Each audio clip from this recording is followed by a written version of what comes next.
Assalamualaikum warahmatullahi wabarakatuh. Salam dan bahagia. Saya Agus Dwi Aryadin dari SD Negeri 50 Sari, CGP Angkatan 9 Kabupaten Tulungagung dengan fasilitator Pak Trisdianto dan pengajar praktek Ibu Sulistiowati. Di sini saya akan memaparkan tugas koneksi antar materi modul 2.3 coaching untuk supervisi akademik. Untuk refleksinya, materi pembelajaran modul 2.3 coaching untuk supervisi akademik. Deskripsi coaching. Coaching adalah hubungan kemitraan dengan klien dan suatu percakapan yang kreatif dan memicu pemikiran untuk memaksimalkan potensi pribadi dan profesional klien. Jadi ini adalah hubungan kemitraan yang kreatif untuk memicu pemikiran dari si koci untuk memaksimalkan potensi-potensi pada koci agar bisa lebih terbuka dan potensi-potensinya akan keluar. Yang kedua, coaching merupakan sebuah proses kolaborasi yang berfokus pada solusi serta berorientasi pada hasil yang sistematis di mana coach memfasilitasi peningkatan atas performa kerja, pengalaman hidup, pembelajaran diri, dan pertumbuhan pribadi dari coach. Jadi ini merupakan sebuah kolaborasi antara coach dan coach berfokus pada solusi, berorientasi pada hasil untuk meningkatkan performa kerja, pengalaman hidup, pembelajaran diri, dan pertumbuhan pribadi dari coach. Jadi kita sebagai coach adalah menggali potensi yang ada. Jadi kita bukan memberikan solusi, tetapi kita adalah menggali potensi dengan pertanyaan-pertanyaan yang berbobot. Kemudian paradigma berpikir coaching yang pertama fokus pada coach, rekan yang akan dikembangkan. Jadi fokus kita adalah kepada coach. Maksudnya bukan coach yang mengikuti alur kita, tetapi kita yang mengikuti alur coach atau rekan yang akan dikembangkan. Bersikap terbuka dan ingin tahu. Jadi tanpa ada embel-embel kita itu tidak terbuka. Jadi sikap kita terbuka dan ingin tahu dengan memberikan pertanyaan-pertanyaan terbuka, bukan pertanyaan yang sifatnya tertutup. Jadi kita menggali potensinya supaya potensi pada diri si coach ini bisa kita buka, maka kita harus mengajukan pertanyaan-pertanyaan yang memicu rasa ingin tahu. Yang ketiga, memiliki kesadaran diri yang kuat. Jadi mempunyai kesadaran diri yang kuat antara si coach dan maupun si coach. Jadi kesadaran diri, kita harus terbuka. Mampu melihat peluang baru dan masa depan. Jadi apa peluang-peluangnya? Apa kompetensi yang harus kita tingkatkan oleh si coach ini? Kita harus melihat peluang demi masa depan, demi sekolahan kita. Prinsip-prinsip coaching di sini ada 3. Yang pertama, kemitraan ditandai oleh adanya tujuan percakapan yang disepakati. Idealnya tujuan datang dari coach. Jadi pada saat melakukan supervisi akademik atau apapun itu yang berbasis coaching, itu idealnya si coach ini yang menyepakati tujuannya untuk apa. Jadi kita lebih kemitraan, lebih kekeluargaan. Yang kedua, percakapan kreatif. Di sini percakapan 2 arah. Percakapan dilakukan untuk menggali dan memetakan situasi coach. Percakapan ditujukan untuk menghasilkan pemikiran atau ide baru. Jadi pemikiran-pemikiran kreatif memang kita sebagai coach harus mempunyai atau sering-sering latihan bagaimana supaya si coach ini bisa menghasilkan pemikiran atau ide baru. Yang ketiga, memaksimalkan potensi, yaitu percakapan harus ditutup dengan kesimpulan yang dinyatakan oleh coach. Jadi apa yang menjadi kesimpulan pada percakapan kita hari ini. Jadi yang menyimpulkan adalah si coach. Percakapan menghasilkan rencana tindakan. Ini sesuai pada alur Tirta yang pada akhirnya harus ada tindakan, komitmen, tanggung jawab. Kompetensi coaching yang pertama, present, kehadiran penuh. Kemampuan untuk hadir seutuhnya bagi coach sehingga badan, pikiran, dan hati dapat selaras saat sedang melakukan percakapan dengan koci dengan penuh kesadaran, bersikap terbuka, sabar, dan ingin tahu lebih banyak. Jadi memang kita harus kehadiran penuh. Jadi coach itu tidak harus mengerti permasalahan dari koci, tapi dari apa yang disampaikan oleh koci ini, nah maka itu kita harus hadir penuh. Kalau tidak, kita tidak hadir secara penuh, maka akan ada miskonsepsinya. Jadi apa yang menjadi permasalahan koci kita tidak bisa menemukan jika kita tidak present. Yang kedua, mendengarkan aktif. Fokus mendengarkan perkataan koci serta menghindari asumsi, judgement, atau melabel dan berasosiasi. Nah maka dari itu kalau kita tidak hadir dengan penuh, tidak mendengarkan secara aktif, maka kita nanti akan timbul pertanyaan-pertanyaan yang tidak berbobot, yang mengandung asumsi, bisa judgement, bisa berasosiasi. Tapi dengan kita mendengarkan secara aktif perkataan koci ini, maka hal-hal asumsi, judgement, atau berasosiasi itu sebisa mungkin kita hindari. Yang ketiga, mengajukan pertanyaan berbobot. Pertanyaan yang diajukan dapat membuat koci merenung, menggali, mengingat, dan mengaitkan dengan pengalaman pribadinya sehingga muncul kreativitas berpikir dan ide solutif. Jadi kita harus bisa menggali dengan pertanyaan-pertanyaan berbobot, pertanyaan-pertanyaan kreatif yang nantinya bisa koci ini bisa berpikir kreatif dan mempunyai ide solutif. Coaching dalam konteks pendidikan, di sini filosofi pemikiran KHD, proses coaching sebagai komunikasi pembelajaran antara guru dan murid dengan memberi ruang kebebasan kepada murid untuk menemukan kekuatan dirinya dan peran pendidik sebagai pamong dalam memberikan tuntunan dan memberdayakan potensi yang ada agar murid tidak kehilangan arah dalam proses menemukan kekuatan bakatnya. Jadi pada filosofi pemikiran KHD, jadi coaching ini dalam konteks pendidikan tidak hanya bisa dilakukan kepada guru, tetapi juga kepada murid, yaitu kita memberikan ruang kebebasan kepada murid untuk menemukan kekuatan dirinya dengan pertanyaan-pertanyaan yang kreatif tadi atau dengan pertanyaan yang berbobot. Yang kedua, dengan sistem among ing ngarsa song tulodo ing madya mangon karso tuturi handayani, menjadi semangat yang menguatkan keterampilan komunikasi guru dan murid dengan menggunakan pendekatan coaching. Tuturi handayani menjadi kekuatan dalam pendekatan proses coaching dengan memberdayakan semua kekuatan murid. Jadi apa yang dipunya murid, potensi apa yang ada dalam murid ini kita berdayakan semaksimal mungkin. Percakapan berbasis coaching dengan alur tirta. Jadi alur tirta ini adalah sebuah alat ini ya. Jadi ini dalam bahasa Indonesia tirta yang memiliki kepanjangan yaitu tujuan, identifikasi, R-nya rencana aksi, sedangkan T-nya adalah tanggung jawab. Tujuan. Coach perlu mengetahui tujuan yang hendak dicapai oleh coach dari percakapan.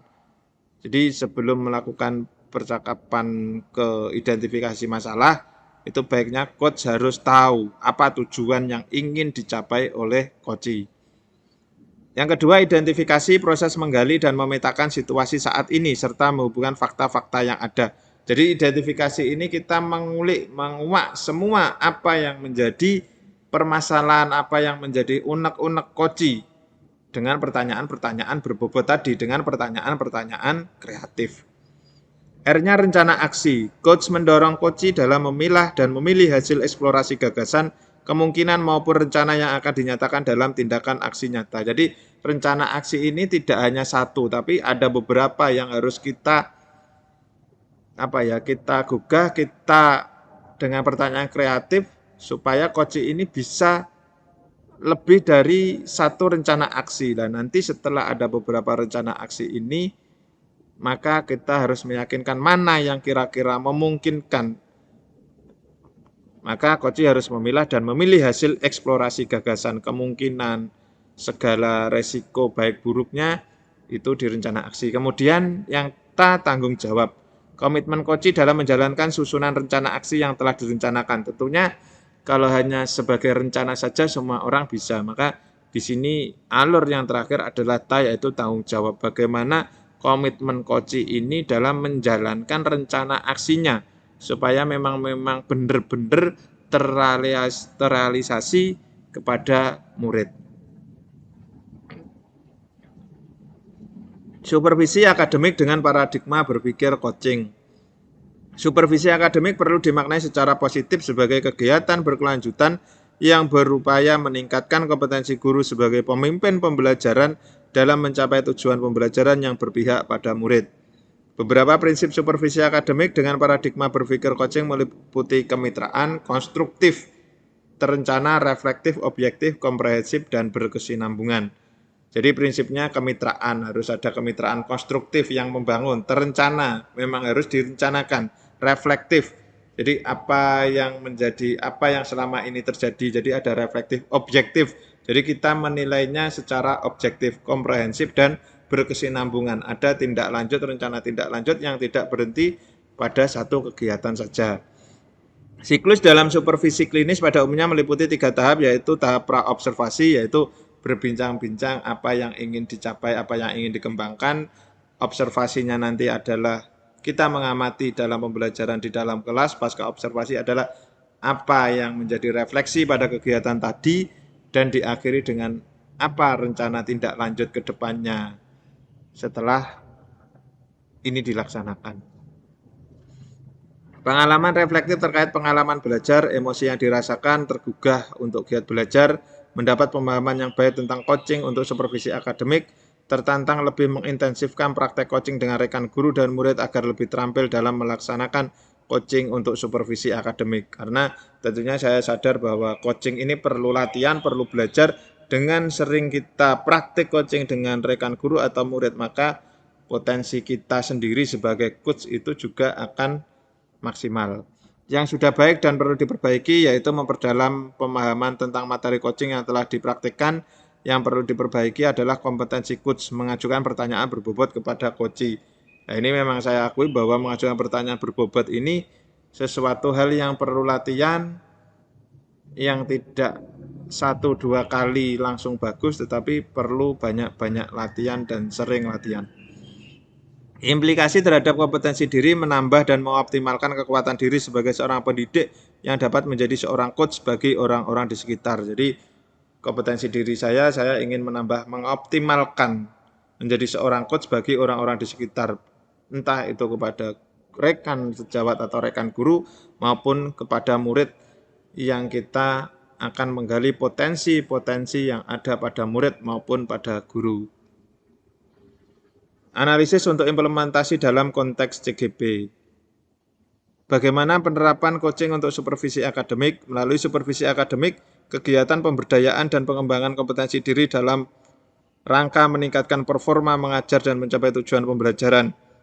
Coaching dibutuhkan sebagai peningkatan motivasi atau komitmen diri seorang guru sehingga kualitas pembelajaran meningkat seiring meningkatnya motivasi kerja guru. Jadi untuk supervisi akademik ini sangat bagus karena kita tidak menjudgment, tidak berasumsi, tetapi kita menggali potensi. Jadi akan timbulnya si coach ini rasa percaya diri yang meningkat dengan adanya coaching untuk supervisi akademik. Coaching sebagai kompetensi membangun kemitraan. Kemitraan dalam menjalani coaching dapat terbangun dan membuka peluang akselerasi kesadaran yang mendorong tindakan aksi manakala dilandasi kepercayaan coach kepada coachnya. Dalam prosesnya kita tidak perlu memandang kesenjangan jabatan karena dalam supervisi akademik terjadi proses kolaborasi antara supervisor dan guru. Jadi entah itu jabatannya apa, tapi kalau kita berdiri sebagai coach, kita harus bisa menyesuaikan diri. Apa tantangan implementasi coaching di sekolah? Ini seringkali supervisi akademik dilihat sebagai proses yang bersifat satu arah. Kadang lebih ke menegangkan, menakutkan, apalagi jika supervisi akademik hanya dilaksanakan 1 tahun sekali di akhir tahun. Supervisi hanya menjadi tagihan kepala sekolah dalam melaksanakan tanggung jawabnya mengevaluasi para guru. Bahkan hanya digunakan pada saat penilaian kinerja guru saja. Dan itu pun belum tentu adanya supervisi akademik. Maka ini adalah coaching di sekolah ini sangat diperlukan. Karena selama ini supervisi akademik itu kesannya bagi guru-guru adalah menakutkan. Bagaimana alternatif solusi untuk tantangan yang ada? Pada proses coaching, seorang coach lebih berperan menjadi pendengar aktif dengan melontarkan pertanyaan berbobot yang dapat menstimulus munculnya ide kreatif dari coach. Dibutuhkan keterampilan berkomunikasi efektif untuk melakukan coaching. Jadi memang kita untuk berkomunikasi secara efektif ini perlu latihan dan latihan. Koneksi antar materi modul 2.3 dengan modul 2.1 dan modul 2.2. Pada modul 2.1, pembelajaran berdiferensiasi. Pada pembelajaran berdiferensiasi terdapat pemetaan belajar berdasar 3 hal, yaitu profil belajar murid, kebutuhan belajar murid, dan minat murid. Pemetaan ini digunakan oleh seorang coach sebagai data dalam proses coaching, sehingga murid mampu mengoptimalkan potensi dalam diri. Jadi pemetaan belajar, profil belajar muridnya, kebutuhan belajar murid, dan minat muridnya. Dengan kita melakukan coaching ini, maka tentunya semangat percaya diri murid akan meningkat atau akan bertambah. Modul 2.2 pembelajaran sosial emosional, ada beberapa hal yang perlu dipahami dalam KSE, yaitu ada 5 kemarin: kesadaran diri, manajemen diri, kesadaran sosial, keterampilan berelasi, dan pengambilan keputusan yang bertanggung jawab. KSE digunakan sebagai pengendali emosi guru saat menjadi coach terhadap coachinya.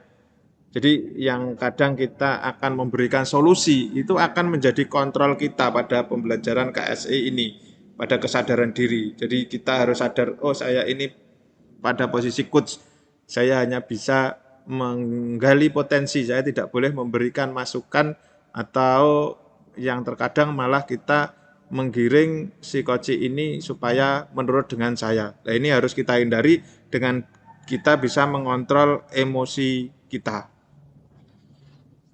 Peran seorang coach di sekolah dan keterkaitannya dengan materi awal paket modul 2. Dalam percakapan coaching dengan autista terdapat kompetensi coaching yang mengharuskan seorang coach dapat hadir sepenuhnya atau present, salah satunya dengan teknik stop dan mindfulness yang telah dipelajari pada modul 2.2 pembelajaran KSE.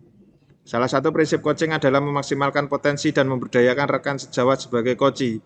Percakapan diakhiri dengan adanya rencana tindak lanjut yang diputuskan oleh rekan yang dikembangkan dengan kemungkinan paling besar keberhasilannya, karena potensi coach beragam. Jadi rencana aksi tadi yang lebih dari satu itu yang dipilih adalah, yang dikembangkan adalah yang kemungkinan paling besar keberhasilannya. Refleksi diri terkait peran CGP di masa lalu dan akan datang sebagai komitmen diri saya pada modul 2.3. Masa lalu selama saya alami sebelumnya bahwa supervisi akademik juga saya alami sendiri, bahwa sesuatu yang menakutkan, menegangkan, karena kita akan dilihat oleh kepala sekolah, oleh pengawas, oleh guru senior. Ini yang paling menegangkan adalah pada saat saya masih menjadi CPNS yang diwajibkan untuk membuat program induksi guru pemula atau PIGP, karena salah satu syarat diangkat PNS sudah mempunyai sertifikat guru induksi. Dan bisa dibayangkan kalau nanti tidak lulus pada guru induksi ini, maka secara tidak langsung tidak bisa diangkat menjadi pegawai tetap. Selama 1 tahun didampingi oleh guru senior, kepala sekolah, dan pengawas. Dan itu semua belum berbasis coaching, jadi masih seperti supervisi akademik pada umumnya. Pada masa akan datang, saya yang sebagai guru yang diberi tanggung jawab tambahan sebagai operator sudah pasti nanti yang membantu kepala sekolah dalam penilaian kinerja guru. Saya sudah beberapa tahun selalu mendampingi kepala sekolah untuk menilai kinerja guru. Setelah saya menerima materi tentang coaching untuk supervisi akademik ini, saya berkomitmen untuk mengubah mindset supervisi yang sebelumnya menegangkan menjadi supervisi berbasis coaching yang menggugah potensi guru untuk menjadi lebih baik dalam pembelajaran di kelasnya, yang tidak menakutkan lagi. Sumber informasi yang saya dapat di luar bahan ajar terkait sumber informasi yang saya dapat dari luar, yaitu dari kepala sekolah terkait penilaian kinerja guru ataupun supervisi akademik, karena saya mempunyai peran juga dalam pembuatan PKG bagi guru-guru di sekolah saya. Kompetensi apa saja yang bisa dikembangkan oleh seorang guru, di situ kan ada 14 kompetensi guru ya, mulai dari pedagogik, profesional, kepribadian, sosial, jadi ada di situ. Selain dari kepala sekolah, saya juga mendapat informasi dari Bapak Pengawas Sekolah sewaktu saat melakukan supervisi akademik.